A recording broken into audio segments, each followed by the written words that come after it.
Kalian tahu nggak sih apa yang dimaksud dengan pH? pH adalah ukuran tingkat keasaman atau kebasaan dalam suatu larutan. Skala pH berkisar dari angka 0 hingga angka 14, di mana angka 7 dianggap sebagai netral, di bawah angka 7 menunjukkan asam, dan di atas angka 7 menunjukkan basa. Kira-kira organisme apa saja ya yang paling terdampak oleh perubahan pH di laut? Organisme yang paling terdampak oleh perubahan pH di laut adalah organisme yang memiliki kerangka kalsium, seperti karang, moluska, dan beberapa jenis plankton. Selain itu, ikan dan hewan laut lainnya juga dapat terpengaruh oleh perubahan pH.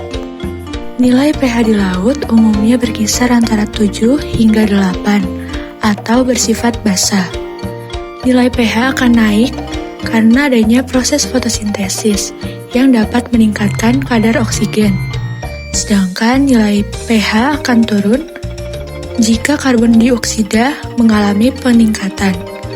Karbon dioksida ini dapat disebabkan oleh pabrik-pabrik industri dan kendaraan bermotor yang mengeluarkan polusi udara.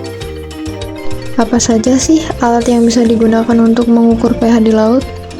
Ada beberapa alat pengukuran pH yang digunakan untuk mengukur pH di laut.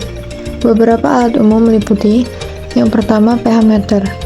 pH meter adalah alat yang paling umum digunakan untuk mengukur pH di laut. Alat ini bekerja dengan cara meredam elektroda pH ke dalam air laut dan menampilkan nilai pH pada layar digital. Yang kedua, pH paper.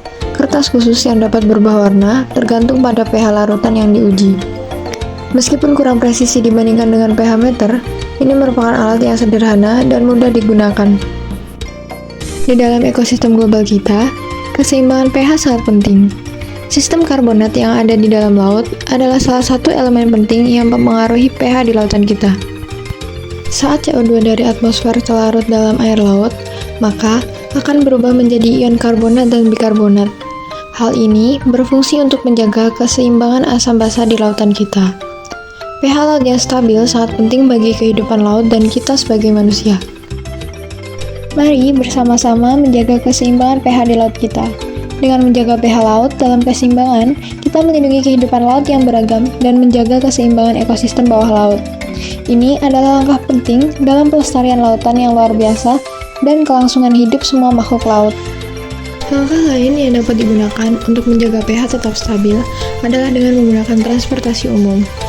Dengan mengurangi emisi karbon dari hasil pembakaran kendaraan, maka kita ikut menjaga pH di laut tetap stabil.